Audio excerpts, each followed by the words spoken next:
Bonjour à toutes et à tous. J'ai le plaisir de faire le lancement d'un nouveau projet qui s'appelle Cegid Gender Equality Network. Alors, Cegid est depuis longtemps engagé dans l'égalité femmes-hommes. Avec ce nouveau projet, nous voulons absolument renforcer cette égalité, avoir un projet beaucoup plus ambitieux, car nous pensons que c'est une vraie chance pour la société.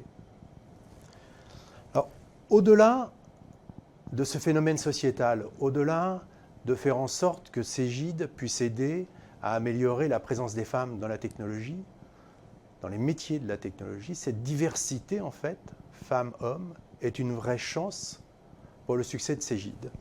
Elle apporte, cette diversité, une différence de point de vue, elle apporte une amélioration et une meilleure pertinence dans les décisions que nous prenons au quotidien. Alors, comme vous le savez, nous avons lancé le nouveau projet stratégique 2026 Forward. Et ce nouveau plan stratégique repose sur l'expérience client. Et cette expérience client va demander un changement de culture relativement profond chez Cegid. Et ce changement de culture doit se faire avec une grande diversité de points de vue et avec un meilleur alignement, une meilleure écoute de l'ensemble des femmes et des hommes de Cegid. Et c'est important parce que, comme je le disais tout à l'heure, nous avons à prendre un certain nombre de décisions sur la façon dont ce plan va être exécuté, dans la façon dont nous entendons l'expérience client chez Cegid, la façon dont nous voulons avoir cette relation avec les clients. Et nous devons avoir, à tous les niveaux de la hiérarchie de la société, une diversité de points de vue des femmes de Cegid et des hommes de Cegid. Alors c'est un projet important, je suis convaincu que comme moi, c'est quelque chose qui vous tient à cœur. Et je vous invite à poursuivre cette présentation. Vous allez avoir effectivement deux personnes où vous parlez de cette égalité femmes-hommes sur le marché. Et puis après un débat, essentiellement avec des personnes de Cegid. Merci beaucoup.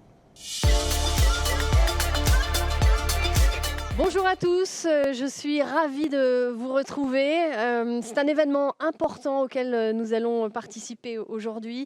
Cegid a décidé de mobiliser toutes ses BU, toutes ses équipes à travers le monde entier aujourd'hui et tous les métiers surtout présents dans le groupe pour créer un réseau d'action en faveur de l'égalité professionnelle femmes-hommes. Ce réseau s'appelle le Cegid Gender Equality Network. Comment va fonctionner ce réseau au sein de Cegid? Comment allez-vous, vous collaborateurs, être actifs ou bénéficiaires de ce réseau? Sur quel sujet va-t-il être engagé? Quelles sont les ambitions de ce réseau? On va en parler bien sûr.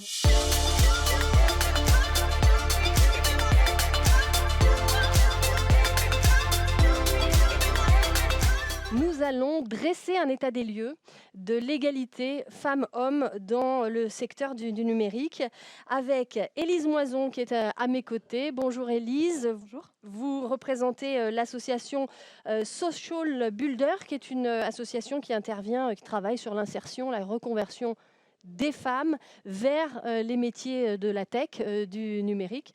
Vous nous parlerez tout à l'heure de tout cela, de vos actions. Et puis Katia Lenné qui est avec nous en duplex. Bonjour Katia.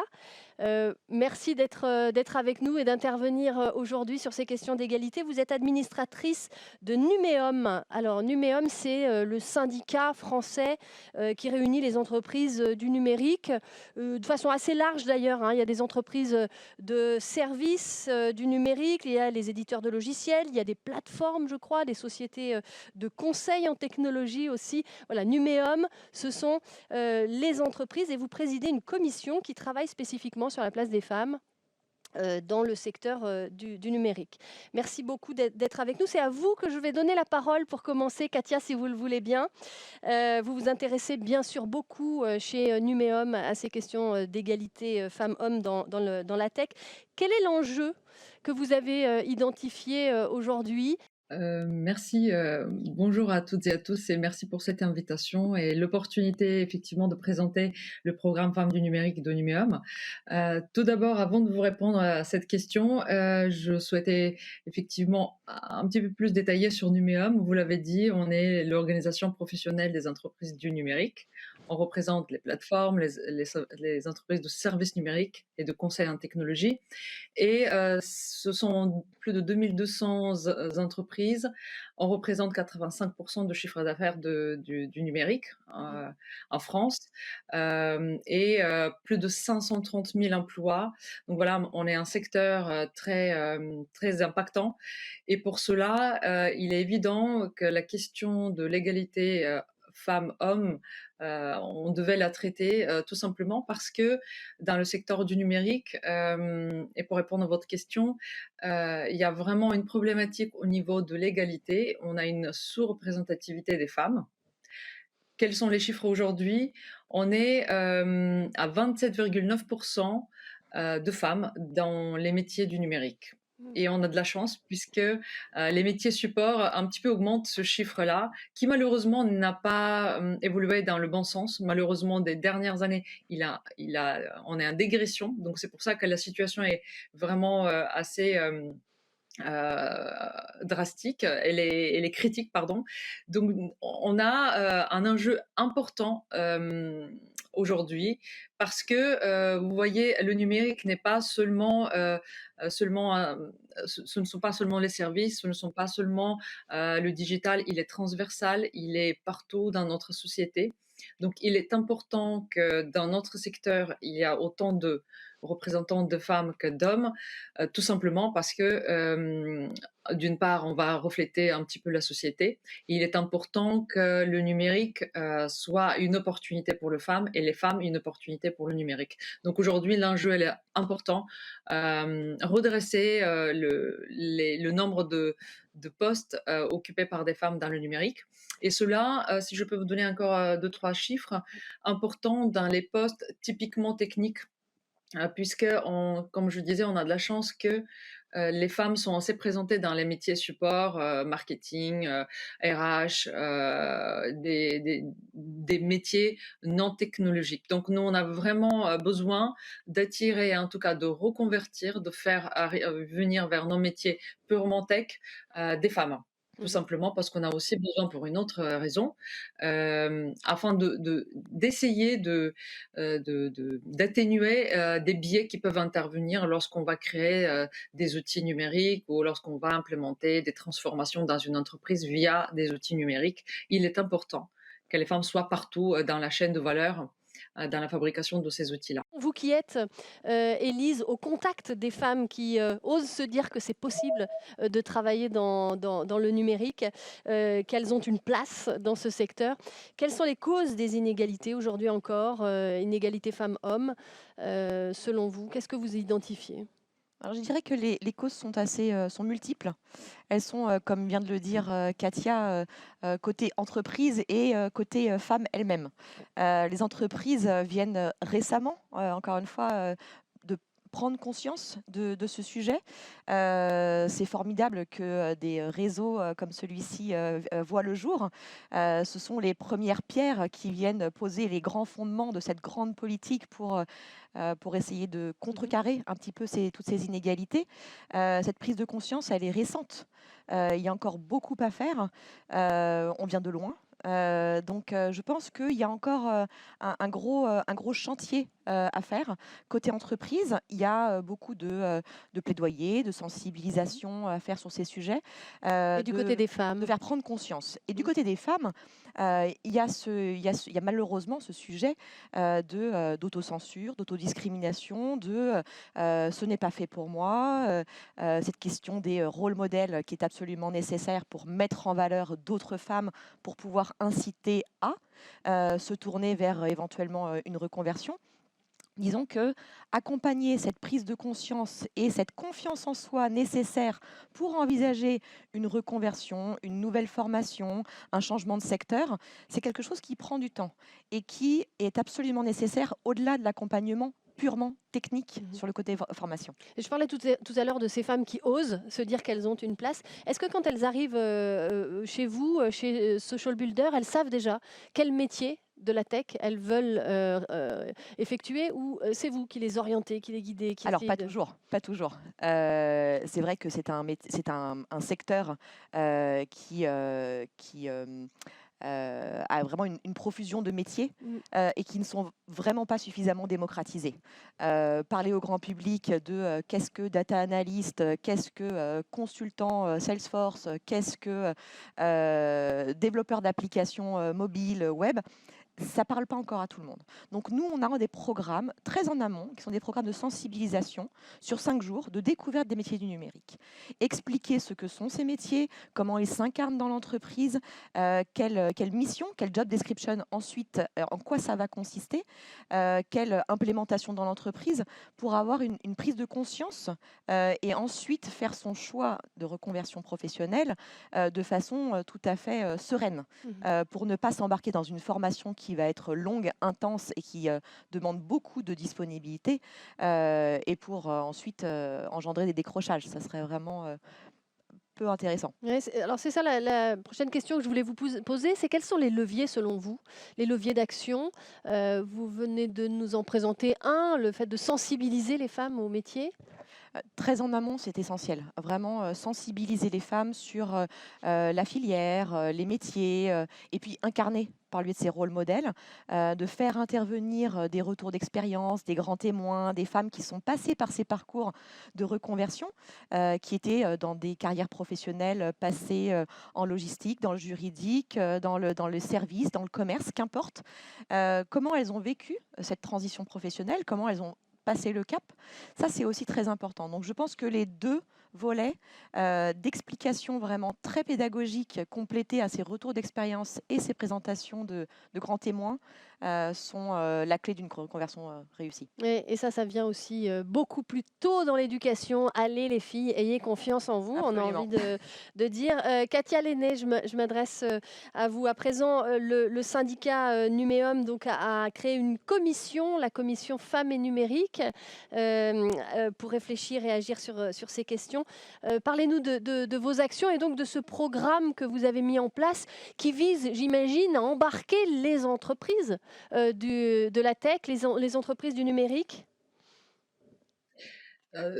Tout à fait. La commission programme Femmes du numérique a pour objectif de faire la promotion de ces métiers-là. Évidemment, nous, on a plusieurs typologies d'actions qui ont été mises en place depuis une dizaine d'années maintenant, puisque le programme existe depuis 2010, de femmes très engagées qui vont faire la promotion d'une manière très locale des actions du programme Femmes du numérique. Et on organise en dehors de ce réseau, et en tout cas en s'appuyant sur ce réseau, des actions et des événements concrets, des after-work sur des thématiques précises, par exemple, soit sur des thèmes d'actualité, mais toujours liés un petit peu à la participation des femmes dans le métier du numérique. On a travaillé beaucoup en 2021 sur une autre action. C'est comment faire en sorte qu'on embarque les hommes dans nos actions de femmes de numérique. On sait que si on n'a pas l'appui, en tout cas la prise de conscience côté de nos confrères hommes au sein des entreprises, on n'ira pas trop loin, puisque la reconversion et la place des femmes dans le numérique au sein des entreprises passe aussi par une prise de conscience des décideurs qui, pour la plupart, dans certaines entreprises, les décideurs, et plus on monte dans la hiérarchie, sont principalement des hommes. Oui. Donc on essaie, pour casser cette dynamique, de pouvoir aussi embarquer des ambassadeurs hommes. Donc on a un groupe de travail sur ces sujets-là, et on essaie de sensibiliser là les collaborateurs des différentes entreprises. Le rôle des entreprises, elle est fondamentale, puisque on essaie de faire en sorte qu'on capitalise sur nos ressources qui sont déjà existantes au sein des entreprises, et de faire en sorte de les upgrader, faire upselling des skills, soit de pouvoir reconvertir les ressources pour capitaliser sur des personnes qui sont déjà au sein de l'entreprise, mais sur d'autres postes liés à la tech. On va parler dans un instant du réseau lancé par Cégide aujourd'hui et de ce réseau d'action qui vise justement à mettre en mouvement toute l'entreprise dans le sens de l'égalité femmes-hommes. Merci beaucoup à toutes les deux de votre éclairage après ce tour d'horizon de la situation de l'égalité économique et professionnelle dans le secteur globalement du numérique. On va pouvoir s'intéresser à la réponse apportée par Cégide qui lance donc aujourd'hui le Cégide Gender Equality Network, un réseau d'action, un levier d'action en tout cas pour l'égalité à destination de l'ensemble de ses collaborateurs dans le monde. Merci toutes les deux. Je vous retrouve vous dans un instant avec d'autres invités autour du plateau.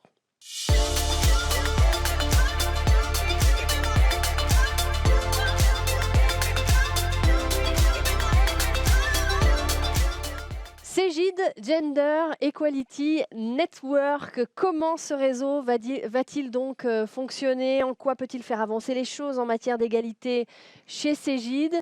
Comment les collaborateurs que vous êtes, quels que soient vos métiers dans l'entreprise, comment peuvent-ils y contribuer ou en être bénéficiaires? C'est l'objet de nos échanges à présent avec autour de la table, avec moi, Nathalie Echinard. Vous êtes, Nathalie, directrice de la BU Retail, mais aussi et surtout sponsor de cette égalité chez Cégide. Merci d'être avec nous. Vous avez donc endossé cette mission importante de l'égalité. Vous nous expliquerez de quoi il retourne. À ma gauche, Pascal Guillemin, et je ne présente pas les femmes en premier, je casse les codes, c'est volontaire. Pascal Guillemin, directeur des ressources humaines chez Cégide. On ne parle pas d'égalité sans donner la parole, bien sûr, au RH. Patricia Santoni, à côté de vous, Country Manager Spain chez Cégide. Merci également. Vous êtes CEO de Meta4. En Espagne, la prise en compte de l'égalité et des questions d'égalité très avancées, m'a-t-on dit. Vous allez nous en parler, nous présenter tout ça. On fera le point, bien sûr, avec vous. Enfin, Agnès Vandewaal, bonjour et merci d'être avec nous.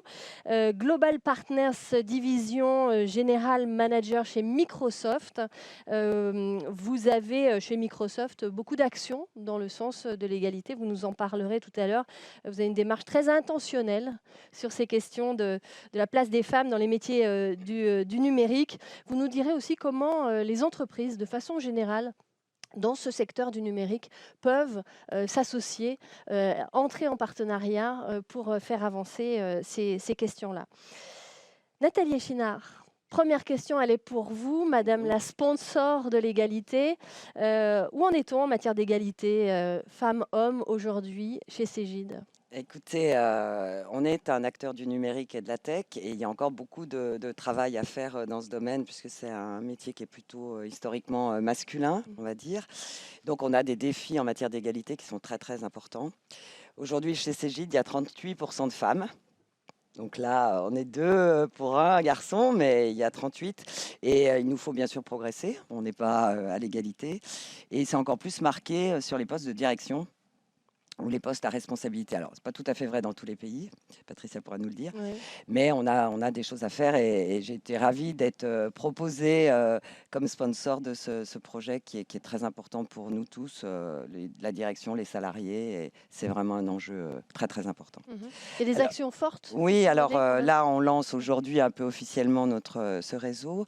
On a quand même commencé notamment l'année dernière où il y a eu tout un programme de formation.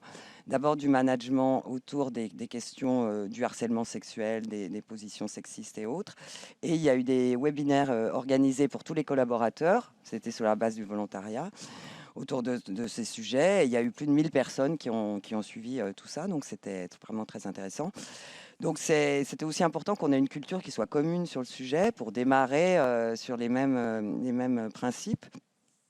Donc pour nous, l'égalité, c'est, comme je vous l'ai dit, un enjeu qui est majeur. Et il est majeur à double titre. Il nous faut attirer des talents féminins, aussi masculins bien sûr, mais des talents féminins dans notre entreprise. Et que les femmes qui sont, les jeunes femmes qui sont dans l'entreprise Cégide, il faut qu'elles aient tout à fait conscience qu'elles peuvent progresser dans l'entreprise et que leur sexe, leur genre n'a aucun rapport avec le fait qu'elles puissent ou pas progresser. Donc c'est vraiment ça notre enjeu. Un enjeu sur ce qu'on appelle la marque employeur finalement, et ça c'est très Tout à fait, ça en fait important, partie. très important aujourd'hui. Je me tourne donc vers vous, Pascal Guillemin. On aborde là les questions de ressources humaines, de talent. Comment les RH portent-elles cette question de l'égalité? On va bien sûr présenter le réseau, ce réseau d'action dans un instant, mais qu'est-ce qui est mis en place aujourd'hui? Alors, tout d'abord, la première chose, c'est la représentation. Donc, on a travaillé depuis 2007, puisque notre premier accord d'entreprise date de 2007, et il visait à casser les représentations sur la partie de l'égalité professionnelle. Le vrai enjeu a été de rendre concret ces actions depuis 2007. On l'a fait au travers de cet accord d'entreprise et d'un certain nombre de mesures qui touchaient à la parentalité, qui touchait à la partie offrir des opportunités aux femmes, toute la partie de l'égalité salariale aussi, qui fait qu'au travers aussi de nos acquisitions, on a eu un travail constant, puisque on peut se dire qu'en une année, on peut résoudre les sujets, mais quand on est comme Cégide dans une stratégie d'acquisition permanente, ça veut dire que perpétuellement, on remet le métier sur l'ouvrage. Et donc, par rapport à ça, on a travaillé aussi sur on va dire, des éléments très concrets sur la partie de l'accompagnement des femmes dans l'organisation. Ça s'illustre au travers de l'index, puisque en France, Patricia nous parlera de ce qu'il fait sur la partie espagnole, mais en France, on a l'index qui est mis en place. Donc, on a un score de 83 et on avait un score de 89 l'année d'avant. La diminution vient en fait de nos intégrations, puisque là, ça nous impose de pouvoir travailler aussi sur l'ensemble des employés qui sont intégrés dans le groupe. Et Qu'est-ce que c'est l'index précisément? l'index. Est-ce qu'on peut rentrer un petit peu dans le détail pour ceux qui... L'index recouvre un certain nombre d'éléments très concrets qui vont de la partie de la progression professionnelle, de la partie de l'égalité salariale, de la partie du management, du nombre de femmes dans le management supérieur. Nous, on a deux éléments sur lesquels on doit travailler. C'est les femmes dans le management supérieur. Même si on est bien représenté aujourd'hui avec Patricia et Nathalie, on a encore du travail à faire sur la partie de la progression professionnelle des femmes dans l'organisation. Et comme le disait Nathalie, c'est la prise de conscience que tout est possible dans les organisations comme Cégide. Et donc l'enjeu, c'est l'accompagnement sur ces éléments-là pour qu'on puisse faire progresser justement le nombre de femmes dans la partie du management supérieur. D'accord.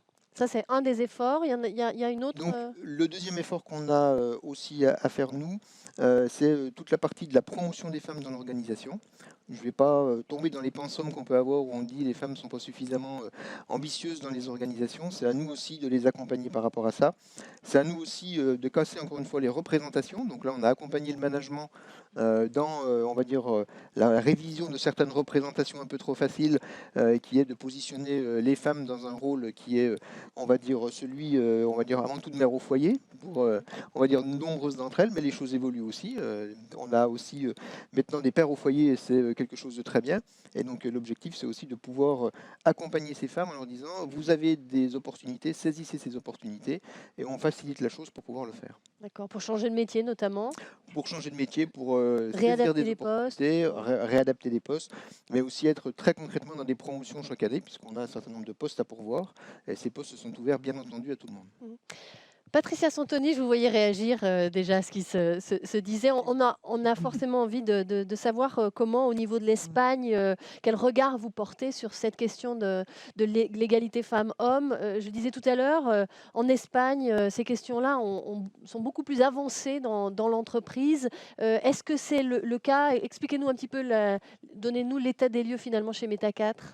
Alors, il y a tout d'abord un état des lieux espagnol. C'est vrai que depuis 2007, on a un cadre légal en Espagne avec cette fameuse loi organique sur l'égalité entre les femmes et les hommes qui nous aide beaucoup, les entreprises, à diriger notre effort dans le sens de la mise en place d'actions, la mise en place de politiques sur cette égalité.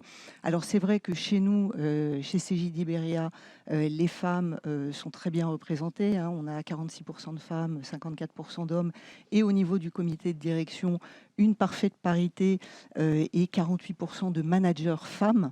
Nous sommes en Espagne une société purement technologique, comme le reste des entreprises de Cégide, avec une spécialité, c'est vrai, importante sur le monde HCM, Human Capital Management, qui peut expliquer pourquoi on a peut-être dans nos équipes cette représentation de femmes aussi importante.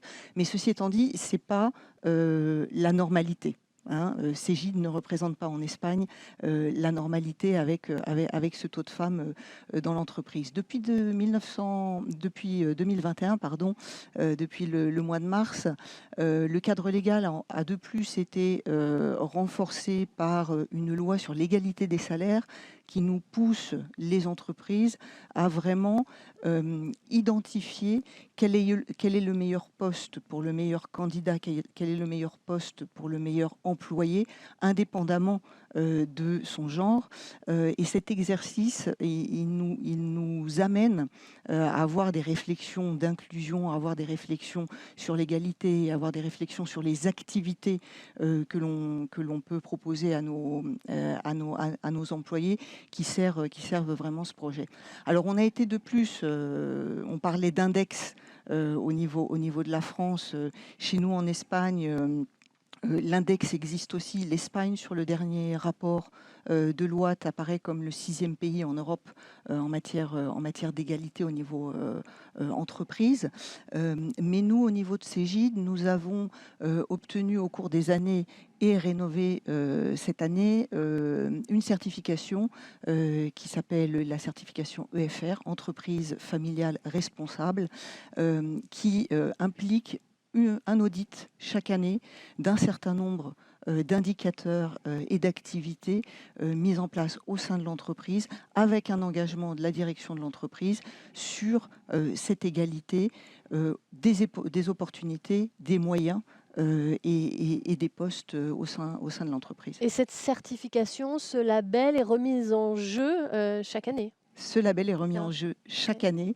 Chaque année, nous devons montrer que tous les process internes à l'entreprise respectent les critères de l'EFR et que la direction générale de l'entreprise est proprement garante. C'est-à-dire que moi, je m'implique moi-même et toute la direction de Cegid au niveau international aussi dans le respect de ces processus. L'état d'esprit des collaborateurs, des équipes sur place est important, est essentiel pour développer l'égalité au sein d'une entreprise et d'un groupe. Alors je me tourne vers vous à présent, Agnès Vandewalle.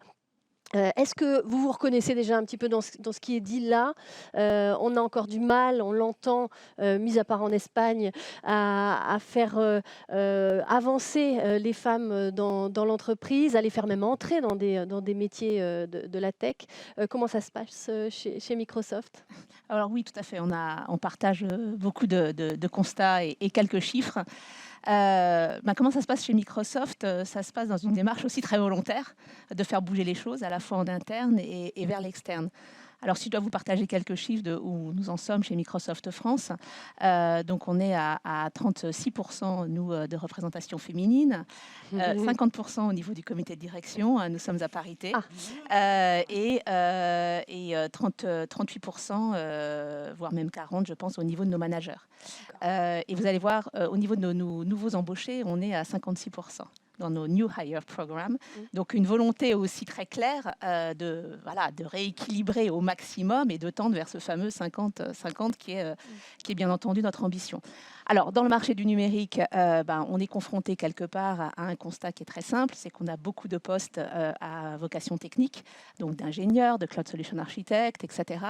Et là, finalement, on se heurte à une réalité qui est celle de la sortie des écoles d'ingénieurs, où il y a à peu près 25% de représentation féminine au sein des écoles. Et donc, si on remonte en tirant la bobine jusqu'à pourquoi il n'y a que 25% de femmes, on arrive justement au niveau finalement de l'éducation nationale et de nos collégiennes, où finalement il y a un moment de décision qui est pris entre une carrière scientifique ou plutôt littéraire, et donc une approche assez genrée que nous avons en France sur cette perception-là.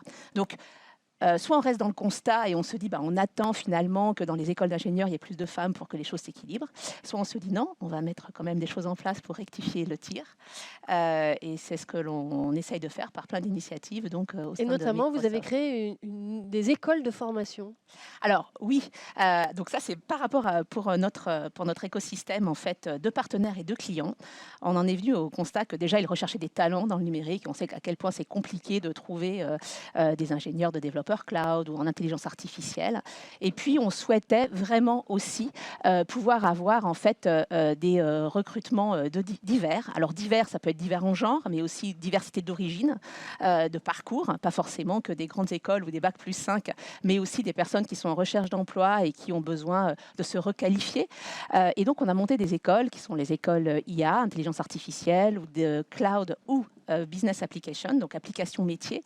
Et là, on a mis un critère finalement de sélection qui n'est pas du tout celui, on va dire, de l'éducation classique, bac plus 5 ou autre, mais qui est plutôt une diversité que l'on va rechercher, puisqu'on a aujourd'hui 30% de représentation féminine au sein de ces écoles, 100% même pour une classe que nous avons montée avec un de nos partenaires pour l'application métier. Je suis ravie d'ailleurs d'annoncer que Cégide participe avec nous sur l'école en intelligence artificielle. Et voilà, ce sont des démarches qui sont finalement assez volontaires. On souhaite prouver aussi au marché de l'emploi que ce n'est pas parce que vous avez commencé une carrière dans le juridique. On a même des anciennes juristes, esthéticiennes qui finalement ont envie de se lancer dans le numérique et qui peuvent le faire par ce biais de ces écoles.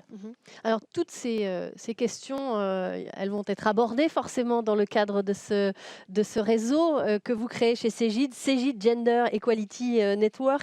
Je me retourne vers vous, Nathalie, pour en savoir un petit peu plus. Quel est donc ce réseau? Qu'est-ce que vous attendez de ce réseau d'action? Alors, donc c'est bien ça, Cégide Gender Equality Network. Bravo Marilyn. Donc c'est un peu le lancement officiel aujourd'hui. Donc c'est notre réseau égalité. C'est la colonne vertébrale en fait de tout ce que nous allons mener comme action autour de ces sujets d'égalité homme-femme. C'est essentiel que tous nos collaborateurs soient complètement impliqués dans ce réseau, puisque le principe même d'un réseau, c'est que ce soit démultiplié au maximum dans l'entreprise. Donc, on compte vraiment sur vous pour vous impliquer. Je suis sûre qu'il y en a plein parmi vous qui ont des très bonnes idées et qui seront ravis d'apporter leur pierre à l'édifice. Le réseau, bien sûr, il est international, puisque Cégide est une entreprise qui est internationale et on est présent dans 30 pays. Donc, bien sûr, ça n'est pas que français ni espagnol. Bien sûr, c'est mixte. On est bien d'accord que l'égalité, c'est homme-femme, femme-homme. Donc, ce n'est pas un réseau de femmes que l'on veut mettre en œuvre, évidemment. Et donc, c'est ouvert à tous nos talents. Ça va démarrer et vous allez pouvoir vous inscrire très prochainement dans la démarche. Donc, bien sûr, la direction et les collaborateurs sont impliqués. Comme j'ai dit, c'est important qu'on soit tous ensemble. Il y a 5 engagements qui ont été pris. Alors peut-être que ça bougera au fur et à mesure, mais en tout cas, on s'est fixé des différents objectifs. Pascal en a déjà parlé tout à l'heure, mais c'est donc d'augmenter la présence des femmes aux postes de direction et de responsabilité. Donc on a, comme je l'ai dit, encore un petit peu de travail. Faire en sorte que l'égalité salariale, comme on n'a pas totalement la loi dans tous les pays, pour nous, à compétences et postes équivalents, bien sûr que les salaires doivent être identiques. Et ça peut être valable quelquefois dans les deux sens, mais on doit être totalement égalitaire là-dessus. On doit bien sûr favoriser l'accès de la tech et du numérique aux femmes. Et là, merci Agnès d'avoir expliqué les difficultés que nous avons, parce qu'il faut absolument qu'on atteigne la mixité dans nos équipes, y compris en termes d'intelligence collective. On ne raisonne pas tous de la même façon et c'est important qu'on ait cette pluralité, je dirais. Bien sûr, il faut qu'on travaille aussi sur les sujets qu'on avait un petit peu déjà commencé l'année dernière, c'était repérer, prévenir et traiter toutes les situations d'agissement sexiste ou de harcèlement sexuel, évidemment. Et puis, c'est aussi une meilleure conciliation des temps de vie, et notamment autour de la parentalité dont a parlé Pascal. Donc, c'est voilà nos 5 axes prioritaires majeurs. Donc, il y a des leaders pour chacun de ces référents sujets. Oui, un leader, référent. Donc, faire en sorte que... Parce que même si les gens, sans doute, il y en a beaucoup qui vont être volontaires, en tout cas, je l'espère et j'en suis sûre, il faut qu'on coordonne et qu'on fasse en sorte qu'on puisse atteindre des objectifs et qu'on puisse mesurer qu'on a bien progressé comme on l'imaginait. Donc, il y a 5 sponsors. Il y a Pascal Houillon, qui est bien sûr notre CEO. Pascal Guillemin, il y a Patricia, il y a Sonia Gélin qui est la patronne de notre Customer Care, et puis il y a Miguel Angel Martin Sanchez qui travaille avec Patricia autour des RH sur la péninsule ibérique. Donc voilà, ils vont organiser les groupes de travail, ils vont organiser les plans d'action, et puis ils vont aider à mettre en œuvre toutes les initiatives qui seront Et justement, d'un point de vue organisationnel, hein, je réponds déjà, je voudrais répondre aux questions que peut-être se posent les collaborateurs qui nous regardent. C'est-à-dire, qu'est-ce qu'on attend d'eux? Est-ce qu'ils doivent être force de proposition? Est-ce que vous allez vous-même leur proposer un plan d'action? Ah non, enfin, Comment vous imaginez l'idée, c'est que bien sûr, ce soit de la co-construction, parce que pour que les gens adhèrent à ce qu'on va faire, il faut qu'ils les construisent avec nous. Après, c'est toujours un peu comme c'est, même si on a travaillé depuis quelques mois, il va falloir qu'on donne un nouvel élan. Donc les leaders, puis j'espère que je participerai également à titre de sponsor, on va donner des inputs pour donner les bonnes directions, aider. Mais ce qu'on veut, c'est vraiment que ce soit les collaborateurs qui s'imprègnent du sujet, parce que c'est avec eux que, donc c'est un partenariat qui est gagnant-gagnant. L'entreprise elle-même doit gagner, mais le collaborateur lui-même ou la collaboratrice doit en tirer un bénéfice, c'est évident, quoi. Patricia, je me tourne vers vous. En quoi, et avec votre expérience espagnole aussi, en quoi ce réseau peut apporter quelque chose pour l'entreprise? En fait, si on regarde bien ce qu'on veut faire avec un réseau, on veut connecter, on veut transporter, on veut partager de l'information, on veut former, on veut communiquer. Et c'est vraiment de ça qu'on parle, hein. C'est vraiment de réunir nos collaborateurs, hommes et femmes, autour de 2 piliers qui sont la communication et on va appeler ça de la formation, mais plutôt de l'éducation, sur cette égalité au sein de l'entreprise, en utilisant un certain nombre d'activités qui peuvent avoir un impact sur la sélection, qui peuvent avoir un impact sur le recrutement, qui peuvent avoir un impact sur la formation, les conditions de travail, comment nous vivons ensemble dans l'entreprise et comment nous nous dirigeons aussi à notre écosystème, nos partenaires, nos clients, dans le respect de cette égalité qu'on veut vraiment porter au sein de l'entreprise. Donc, comme l'a dit Nathalie, hein, ça ne peut marcher que si tous les éléments qu'on connecte sont, on va dire, chargés en positif, sont pleinement engagés avec le sujet. Donc nos collaborateurs, ils doivent être force de proposition. Et une fois qu'ils ont été force de proposition, ils doivent s'engager à participer aux activités, bien entendu, et surtout à nous donner du feedback sur ces activités qu'on va leur proposer, parce qu'on va construire ce réseau, on va construire ces contenus avec eux. Alors nous, notre responsabilité de leader autour de la table, bien entendu, c'est d'animer tout ça. La meilleure façon de le faire, c'est d'organiser des débats, des conversations sur des sujets qu'on choisira ensemble parmi les différents thèmes que j'ai cités avant. Et puis petit à petit, de nous nourrir tous ensemble au niveau de ce réseau international et de le faire rayonner sur tous les pays de Cégide et sur tous les collaborateurs. Agnès Van de Waal, quelles sont selon vous, de votre expérience Microsoft, les conditions de réussite d'un tel réseau? Quel regard vous portez d'ailleurs peut-être déjà sur ce réseau d'action? Déjà bravo, parce que c'est très bien de lancer ce type d'action, et puis en plus très participative, avec beaucoup de sujets, enfin différents piliers, donc je pense que ce sont les bases de la réussite. Une autre condition, je pense aussi, c'est d'avoir à la fois ce regard interne et après externe, c'est-à-dire d'emmener aussi avec soi son réseau donc non seulement son réseau de collaborateurs, mais aussi le réseau d'entreprises, de clients, son écosystème finalement, ce qu'on a pu faire chez Microsoft, parce que je pense que c'est important de le faire vivre en interne. Et donc nous, on a quelques exemples. On a signé la charte Jamais sans elle. On s'engage avec tous les managers et le comité de direction de ne jamais participer à un événement, une prise de parole en public s'il n'y a pas une femme qui est présente en fait dans cette prise de parole. Bon, là, on n'a pas de problème, hein, très clairement. C'est bien équilibré, enfin presque bien équilibré d'ailleurs. Aujourd'hui, souvent d'ailleurs, je suis là pour cette caution. Alors moi aussi, pratique. Mais voilà, et en tout cas, c'est une belle prise de conscience que l'on a en interne. On met bien entendu du mentoring en place. Mais ce qui était important pour nous, c'était aussi d'emmener avec nous nos clients et nos partenaires. Donc le réseau de partenaires, comme Cégide, qui est un partenaire extrêmement stratégique et important pour Microsoft, c'était de dire finalement, nous, on a des initiatives, venez avec nous. On a lancé l'année dernière le Role Model Award, où en fait, on a appelé à tous nos partenaires de présenter, de mettre en avant leurs talents, que ce ce soit des jeunes pépites, des talents de leadership ou des talents qui viennent voilà, de formation technique. Alors, il y a eu 3 gagnantes, femmes, 3 hein, rôles uniquement modèles, des femmes, hein. uniquement des femmes. Et on a une à cette table. Donc, Patricia était notre rôle modèle leadership et bravo.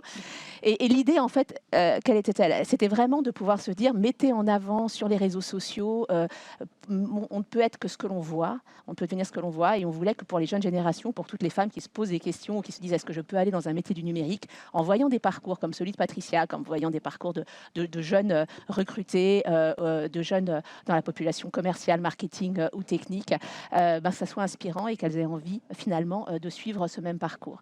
Donc ça, c'est un des exemples que l'on fait. Donc oui, une condition de réussite, c'est d'y aller tous ensemble, tous les collaborateurs, quels que soient, encore une fois, hommes, femmes, jeunes, plus anciens, plus seniors, et puis d'emmener aussi après, de faire savoir et de communiquer auprès de ses clients et de ses partenaires sur ces avancées et de les emmener aussi dans ces initiatives. Je pense que c'est clé. Oui, et que les femmes acceptent dans l'entreprise aussi, acceptent ce rôle modèle, acceptent de témoigner de leurs compétences. C'est le cas d'ailleurs, Nathalie, hein, vous êtes une femme, vous êtes à un poste de direction. C'est aussi ça, pour toutes les deux d'ailleurs, hein, le message, la démarche de ce réseau d'action. Pour terminer, dernière question, Pascal. Comment la réussite de ce réseau va être quantifiée? Quels sont vos indicateurs et quels sont vos objectifs aussi? 50% de collaborateurs femmes, Faut être ambitieux. Hein. Égalité. égalité. C'est juste Non, la égalité. C'est l'égalité. On prend la réalité alors, on va dire 50%. La Donc, planète. l'objectif, bien entendu, c'est du quantitatif. Donc, on a des éléments très concrets comme la partie de l'index ou comme la partie ESR qu'on Oui. a vu sur la partie espagnole. C'est aussi la partie du recrutement, parce que je partage tout à fait le sujet de la partie de la sensibilité du recrutement et de la parité de ce qu'on peut avoir dans la partie de nos recrutements. Et de la même manière, on partage les mêmes problématiques sur, on va dire, le sourcing et à la base la pénurie de profils, notamment féminins, sur les métiers qui sont très techniques. C'est aussi des choses très concrètes sur la partie du nombre de femmes qu'on aura sur les équipes de management. Donc ce sera des éléments très quantitatifs. Après, il y a des vrais éléments qualitatifs, comme le dit Agnès, c'est en fait le niveau de mobilisation qu'on aura au sein de l'organisation. Donc les référents, avec vous tous, vous toutes et vous tous, qui pouvez bien entendu et qui devez bien entendu participer à ça. Et ce qui sera sans doute l'indicateur le plus pertinent, c'est la visibilité externe qu'on aura au travers de ces actions qu'on aura en interne, parce qu'on n'est pas dans des zones qui sont étanches. Ce qu'on a la capacité à faire en interne et la mobilisation qu'on a en interne sera la meilleure image qu'on pourra redonner vers l'extérieur au travers des différentes actions et de l'engagement de nos collaboratrices et de nos collaborateurs. Est-ce que ça demande une mobilisation particulière, le fait d'être un groupe international? C'est vrai qu'on a tendance à parler par pays, ou en tout cas à penser pays, parce que les lois sont différentes aussi parfois. Le fait d'être un groupe international, comment vous comptez le gérer? Alors, on compte l'aborder justement en essayant de passer outre la partie des pays. C'est pour ça aussi qu'on essaie de partager de manière assez large les choses. On est aussi dans des modes de fonctionnement, comme dans tous les groupes internationaux, qui sont de plus en plus interconnectés. Donc la partie des pays a tendance à, on va dire, à s'espacer ou à se fondre au travers des organisations. Et donc l'enjeu, il est vraiment de pouvoir dépasser ce sujet de pays pour se mettre dans un sujet de pratique et dans un sujet de réalité au sein d'un groupe.